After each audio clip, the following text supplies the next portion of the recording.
Dr. Rice, sugar-free rice. La la la la la la la. Dr. Rice, diabetic rice, నెత్తిరెండి. కానీ చాలా illegal ప్రాపర్టీస్ని కాపాడుతున్నారు, కబ్జాల నుంచి కొన్ని వందల కోట్ల ఆస్తి కాపాడినామని చెప్పి వాళ్ళు సర్వే నెంబర్స్ చూపిస్తున్నారు. మీకు నమ్మకం లేదా? సార్ కబ్జాలు పెట్టింది అక్కడ కూడా కబ్జాలు పెట్టింది ఇల్లీగల్గానే. సాబర్మతి నడి ఒడ్డున కబ్జాలు పెడితే అది ఇల్లీగలే అది. కానీ వాళ్ళు భారతీయులు గరీబోళ్ళు, వాళ్ళకి ఇల్లు కట్టు, నువ్వు పెట్టుకున్నావు ఇందిరమ్మ ఇల్లు అంటావు, రాజీవ్ గృహకల్ప అంటావు, ఇంకేదో అంటావు. నీకైనా ప్రణాళిక ఉందా? గరీబోళ్ళ కోసమే కదా చేసేది కదా ఈ స్కీమ్లన్నీ. వాళ్ళకి రేవంత్ ఫ్రెండ్స్ కోసం కాదు కదా. ఓకే అరవింద్ గారు, పాకిస్తాన్ మన దేశానికి మధ్య జరిగిన యుద్ధం ఆపరేషన్ సింధూర్లో ట్రంప్ ఇన్వాల్వ్ అయిపోయి నేనే యుద్ధం ఆపానని చెప్పడం వల్ల మోడీ ఇమేజ్ దెబ్బతింది అనే వాదన ఉంది, ఒప్పుకుంటారా? ఈ ట్రంప్ ఇన్వాల్వ్ అయినా 50 మంది ట్రంప్లు అయినా మోదీ ఇమేజ్కి ఏం కాదండి. ఆయన ట్వీట్ చేసే షోకుంటే మనం ఏం చేయలేము. కానీ భారత్తో పాకిస్తాన్ ఆయన ట్విట్టర్ ఆయన చేతులు ఉంటుంది, ఆయన టైప్ చేసి పెట్టుకున్నాడు. దానికి మోదీకి ఏం సంబంధం? నిన్న మొన్న నేను జయశంకర్ది కూడా విన్నాను. ఏది ఉన్నా కూడా పాకిస్తాన్ ఇండియా మధ్యలో జరిగిందే సీజ్ ఫైర్. క్లియర్గా డైరెక్ట్ మా జనరల్ మాట్లాడుకొని చేసుకున్నారు అని చెప్పడం జరిగింది. కానీ ట్రంప్ ఎందుకు ట్వీట్ చేసినో ట్రంపే చెప్పాలి. అలాంటప్పుడు పాకిస్తాన్ ఇండియా ప్రభుత్వాలు చేయాలి, కానీ ట్రంప్ అందరికంటే ముందు ట్వీట్ చేసి నేనే చేయించినా నేనే ఆయన ట్వీట్ చేసే షోకుంటే మీరు నేను ఏం చేస్తాము? అట్లా చేయడం వల్ల మోడీ ఇమేజ్ అనేది దెబ్బతినలేదా? మోడీ 50 మంది ట్రంప్లు వచ్చినా మోడీ ఇమేజ్కి ఏం కాదు. ట్రంప్ భయపెట్టి యుద్ధాన్ని ఆపించాడు అనడం వల్ల కొంత ఇబ్బంది లేదా? సమస్యనే లేదు. కాదు మరి మధ్యలో ట్రంప్ నీకు సంబంధం ఏంటి అని బీజేపీ నాయకులు ఎవ్వరూ ఎందుకు గట్టిగా మాట్లాడలేదు? నేనే యుద్ధాన్ని ఆపించాను అని ట్రంప్ ఒకసారి కాదు 2-3 మీకున్నంత టైం బీజేపీ నాయకులకు లేదు. ఫ్రీ టైం అందరు బిజీగా ఉన్నారు. ఇప్పుడు మీరు అడిగి చెప్తున్నా, ట్రంప్కి ట్వీట్ చేసే షోకుంటే మీరు నేను ఏం చేస్తా చేసుకున్నాను ట్వీట్. జయశంకర్ ఈ ఎక్స్టర్నల్ అఫేర్స్ మినిస్టర్ చెప్పాల్సింది చెప్పిండు, అయిపోయింది. కానీ యుఎస్ అధికారులు మన అధికారులతో మాట్లాడారు, ఇద్దరి మధ్య కూడా ఒక మీటింగ్ జరిగింది. దాన్ని మన అధికారులు కూడా అంగీకరించారు, చెప్పారు కూడా. యుఎస్ అధికారులు మాట్లాడారు, కానీ ట్రేడ్ గురించిన విషయాలు రాలేదు అని అనేక అంశాలు ఉంటాయి సార్. అమెరికాతోటి అనేక అంశాలు ఉంటాయి. ఈ విషయం వచ్చినప్పుడు మీ సంగతి మీరు చూసుకోండి, మా సంగతి మేము చూసుకోండి కూడా జవాబు చెప్పి ఉంటారు. మనకు మీటింగ్ అయితే ఇదే అవుతుందనేముంది. కానీ ఆపరేషన్ సింధూర్ తర్వాత మరి అంత ఈసీ తీసుకెళ్ళి పీఓకే భారత్ వశం అయిపోతుంది అన్న దగ్గరికి తీసుకెళ్ళి ఏమీ లేదు అన్న దగ్గర ఎక్కడ ఒక అసంతృప్తులు ఆగిపోయినట్టు అనిపించట్లేదా పాకిస్తాన్కి బుద్ధి చెప్పే విషయంలో? మాకేమనిపిస్తలేదు. వాళ్ళు పహల్గాంలో ఒక టెర్రరిస్టు వచ్చి మరీ మతం అడిగి చంపినరు. దానికి ధీటైన సమాధానం మనము ఇవ్వడం జరిగింది. వాళ్ళ హెడ్ క్వార్టర్లు అన్నీ major terrorist organisation headquarters అన్నీ మనం ధ్వంసం చేయడం జరిగింది. అది మన అందరి కళ్ళ ముందర మనకు మన ఆర్మీ, నేవల్, డిఫెన్స్ చీఫ్లు అందరూ చెప్పడం జరిగింది, చూపించడం జరిగింది. దాని తర్వాత పాకిస్తాన్ రిటాలియేట్ చేస్తే మనం డిఫెండ్ కూడా చేసుకోవడం జరిగింది. దాని తర్వాత ఎయిర్ బేస్లు వాళ్ళకు ఎట్లా ధ్వంసం చేసినామో అది కూడా చూపించడం జరిగింది. అంటే యుద్ధము ఇండియా ఇంత స్ట్రాంగ్ అయ్యే టైంలో లాంగ్ టర్మ్ యుద్ధం అన్నది మంచిది కాదు. Even I'm saying long term యుద్ధం, లాంగ్ టర్మ్ యుద్ధం is not our purpose. Finishing terrorist activities our purpose. Finish అయ్యాయా? ధ్వంసమయ్యాయి. ఫినిష్ అయ్యే ఇంకా బతికే ఉన్నాడు. ఇక్కడ రక్తం పారిస్తాను అని బెదిరించే వాళ్ళందరూ బతికే ఉన్నారు. ఫినిష్ అయ్యే ప్రక్రియ ఇంకా కొనసాగుతూనే ఉంటుంది నిరంతరం. అది కానీ ఒకటి ఇప్పుడు ఎప్పుడో పుట్టిన నక్సలైట్లను ఇప్పుడు కూడా తొలగిస్తున్నారు కదా. నెక్స్ట్ ఇయర్ ఎండింగ్కి మేము ఫినిష్ చేస్తామంటున్నారు. ఆ ప్రక్రియలో ఉన్నారు. ఇక్కడ ఏ సైజుకి తీసుకెళ్లారంటే పీఓకే ఇక భారత్ పూర్తిగా అంతర్భాగం అయిపోతుంది అన్న దగ్గరికి తీసుకువెళ్ళి మళ్ళీ అక్కడ ఆపేశారు. ఒకటి నిజం చెప్పండి, పీఓకే భారత్లో అంతర్భాగం అయిపోతుందా అవ్వదా? అది ఆల్రెడీ భారత్లోనే ఉన్నదండి. మీలాంటి you are making an issue. It is making. Nehru చేసి పెట్టాడు, ఓ చిక్కుముడి చేసి పెట్టాడు. కాంగ్రెస్ వాళ్ళు చేసిన ప్రభుత్వం చేసిన మిస్టేక్ అది ఆ టైంలో. Today POK is part of India. అందరం అయిపోతుందా అంటే ఆల్రెడీ ఎల్ఓసి ఉందిగా. ఎల్ఓసి ఉంది. POK it is part of every Indian. You and me should ఎల్ఓసిని చెరిపేస్తారా? అది చర్చ సమయం వచ్చినప్పుడు చెరిపేస్తారండి. అది చర్చలతో సాధ్యమవుతుందా, యుద్ధంతో సాధ్యమవుతుందా? యుద్ధం ఎవ్వరికి షోక్ కాదు, యుద్ధం మంచిది కాదు. చర్చలతో అయితే సంతోషం, అవసరం పడితే యుద్ధం చేయాల్సి వస్తే చేస్తారేమో, ఆ సమయం సందర్భం వచ్చినప్పుడు చేస్తారు.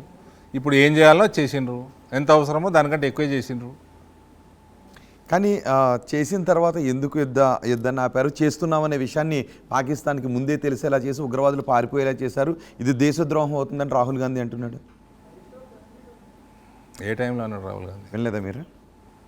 మొన్నే డే టైంలోనే అన్నాడు.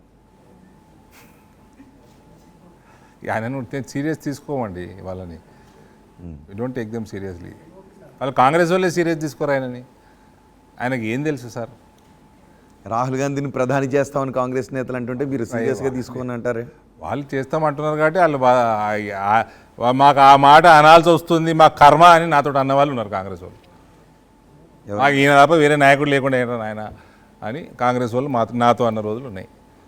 ఎవరున్నారు? తెలంగాణ కాంగ్రెస్ నాయకులేనా? తెలంగాణ కాంగ్రెస్ సీనియర్ నాయకులు ఉన్నారు, రాహుల్ గాంధీ కంటే సీనియర్లు ఉన్నారు. ఎవరు? బలమైన వాళ్ళు అన్నారు. ఓకే. కేసీఆర్ ఎప్పుడైతే ఆ సీడీలు బయట పెడతాడో, కేటీఆర్ ఎప్పుడైతే ఎంపీ పేరు పెడతాడో, అప్పుడు నేను కూడా ఇవి పెడతా. ఓకే, మీరు కొన్ని మాటలు మాట్లాడారు, రేవంత్ రెడ్డిని మారుస్తారని. మీరే కదా, చాలా మంది బీజేపీ నేతలు మాట్లాడారు. మీరు కూడా ఇంకోటి అన్నారు, శ్రీధర్ బాబుకి తప్ప ఇంకెవరికి అర్హత లేదు, అదే కోర్సు సిసిపియు కోర్సు గురించి కూడా మీరు మాట్లాడారు. ఏంటి మీ ఊహాగానాలుగానే ఉండిపోతున్నాయి, ఊరికే రాళ్ళేస్తున్నారా? నాకు తెలిసింది నా సోర్సెస్ నేను చెప్పానండి. నేను అన్న దాంట్లో వాస్తవం కూడా ఉంది. శ్రీధర్ బాబు ఎటువంటి రాజకీయ నాయకుడు మనకు తెలుసు, క్లీన్ ఇమేజ్ ఉన్న వ్యక్తి. రేవంత్ రెడ్డిని మారుస్తున్నారా అంటే మీరు ఒక ఆశాభావం? నాకున్న అభిప్రాయం స్ట్రాంగ్ లాబీ ఆయనకు వ్యతిరేకంగా కూడా పనిచేస్తుంది ఢిల్లీలో. రేవంత్ రెడ్డికి వ్యతిరేకం ఎవరు? వాళ్ళ దాంట్లోనే ఉన్న వాళ్ళు సీనియర్ నాయకులు, ఆయన క్యాబినెట్లో ఉన్న వాళ్ళే. ఏ జిల్లా వాళ్ళు? మన 33 జిల్లాల్లో జిల్లా వాళ్ళు. కాదు, ఏంటి సిసిపియు కోర్స్ ఏంటది? Sir, that's based on corruption, giving commission to their high command. ఇవన్నీ బాగా చేసుకున్నాడు కాబట్టి రేవంత్ రెడ్డిని పెడుతున్నాడు వాళ్ళు అని చెప్పాను నేను. ఈయన బాగా వసూలు చేస్తున్నాడు, పంపిస్తున్నాడు. అరవింద్ గారు, మీరేమో మీ సోర్స్ అంటే శ్రీధర్ బాబు మీకు దగ్గరన ఇట్లా మాకు తెలియదు, కానీ శ్రీధర్ బాబు పేరు ఒక్కటే చెప్తున్నారు. కానీ ఆ పార్టీలో మిగతా నాయకులు బట్టి కానివ్వండి, కోమటిరెడ్డి కానివ్వండి, మరొక నేత ఉత్తమ్ కుమార్ రెడ్డి ప్రధానంగా వీరు కూడా సీఎం రేస్లో ఉన్నారని ఒక ప్రచారం జరిగింది. మీ పార్టీ నుంచి కొంతమంది నాయకులు కూడా వాళ్ళు కూడా ట్రై చేస్తున్నారని చెప్పింది. వాళ్ళు లేరా? మీ సోర్స్ ప్రకారం వాళ్ళు రేస్లో లేరా? ఎక్కడ కూడా వాళ్ళు పనికి రారంట. రేస్లో ఎవరున్నారు అనలే, శ్రీధర్ బాబుకి ఆ క్లీన్ ఇమేజ్ ఉందని చెప్పిన. అదే వీళ్ళు లేరా సార్ మీ క్లీన్ ఇమేజ్లో? ఇప్పుడు ఈ పెద్ద పిల్ల మంచిదంటే చిన్నది చెడ్డదాన్ని కాదు కదా. శ్రీధర్ బాబుకి ఆ క్లీన్ ఇమేజ్ ఉందని చెప్పిన. కాదు, ఈ కాంగ్రెస్ నాయకులు అందరూ వచ్చి మీతోనే ఎందుకు టచ్లో ఉంటున్నారు? ఉంటారు సార్, నా చిన్నప్పటి నుంచి ఉంటారు వాళ్ళు. కోవర్ట్లల్లా? నా చిన్నప్పటి నుంచి ఉంటారు కాంగ్రెస్లో ఉన్న కోవర్ట్ల వాళ్ళ. ఇది మీరు ఏమన్నా అనుకోండి, ఉంటారు, టచ్లో ఉంటారు. దాన్ని ఒక నేను పోయి రేవంత్ని కలిసిన, నేను ఇవాళ వెంకటరెడ్డి గారు ఫోన్ చేసిన, నా కాన్స్టిట్యున్సీలో పని ఉంటే మాట్లాడుకుంటాము. ఓకే, ఇది నేను చేస్తలేను. ఇది నియోజకవర్గంలో పని కాదు, రేవంత్ రెడ్డి వినండి. ఈ సిస్టమ్ని చెడగొట్టింది కేసీఆర్. వాళ్ళని ప్రజలు ఎన్నుకున్నారు, మమ్మల్ని ప్రజలు ఎన్నుకున్నారు. రేవంత్ పోయి పిఎంని కలుస్తాడు, రేవంత్ పోయి అమిత్ షాని కలుస్తాడు, రేవంత్ పోయి ఇతర నాయకుల్ని కలుస్తాడు, చంద్రబాబు పోయి అందరు మంత్రులను కలిసి. చంద్రబాబు కోట చెప్పండి. అధికారిక కారణాలతో కలవటం వేరు. రేవంత్ అధికారం ప్రజలు ఇచ్చారు, వాళ్ళ పని కోసం చెప్పారంటే కోవర్ట్లేగా. కాంగ్రెస్లో అంతర్గతంగా జరుగుతున్నది బీజేపీ లీడర్ అని మీతో చెప్తే వాళ్ళు కోవర్ట్లేగా. వాళ్ళు నన్ను చిన్నప్పటి నుంచి చూస్తున్నారని చెప్తున్నా నేను. అదే చిన్నప్పటి నుంచి ఈక్వేషన్ ఉంటుందండి, పర్సనల్ ఈక్వేషన్ కూడా ఉంటాయి. సో బీజేపీలో కూడా ఎవరికైనా అలా ఉంటే చెప్పుకోవచ్చు, దాని కోవర్ట్ల అని అన్నాము, రైట్? అది మనిషి యొక్క వ్యక్తిత్వం. అవతల ఎవరితో మాట్లాడుతారో వాళ్ళ మీద నమ్మకం, వాళ్ళతో ఉన్న ఈక్వేషను. ప్రతి ఒక్కటి పొలిటికల్గా చూడాల్సిన అవసరం లేదు. రేవంత్తో ఇంకా టచ్లో ఉన్నారు సార్, మీకు చాలా దగ్గర మిత్రుడు అంటారు. రేవంత్ రెడ్డితో చాలా సన్నిహిత సంబంధాలు ఉన్నాయి అంటున్నారు. మరి రేవంత్ ఇంకా మీకు మిత్రుడిలాగే ఉన్నారా? సన్నిహిత సంబంధం నేను ఎప్పుడు అనలే దాంట్లో మిత్రుడైతే అరవింద్ మిత్రుడే గారు, ప్రస్తుతం- దానికి పాలిటిక్స్కి ఏం సంబంధం మాట్లాడుకుంటారా సార్ ఎప్పుడైనా 100% మాట్లాడుకుంటాం అప్పుడు చెప్తారా మరి మీ మిత్రుడు లోపాలు అవసరం ఏమన్నా ఉంటే నేను మాట్లాడుకుంటా తప్పేముందండి ఆయన ముఖ్యమంత్రి నాకు ఏమైనా పని పార్టీలు పక్కన పెట్టి మీ మిత్రుడు సీఎం సీట్లో ఉండాలని ఏమన్నా లోపాలు చెప్తారా మీరు ఆయనకు? చెప్తారు చేసేది ఉండే ఇప్పుడు ఆయన 2000 రూపాయలు పెన్షన్ 4000 చేస్తా అన్నాడు 3000 అనే చేసేది ఉండే నా దగ్గర పైసలు లేవు నాకు అప్పు పుడతలేదు అని ఏడుస్తున్నాడు కదా బయటకు పోయి దాంతో నీ నీ స్థాయి పడిపోతుంది నువ్వు ప్లాన్ చేసుకునేది ఉండే 500 రూపాయలు బోనస్ ఫస్ట్ నుంచి ఇచ్చేసేది ఉండే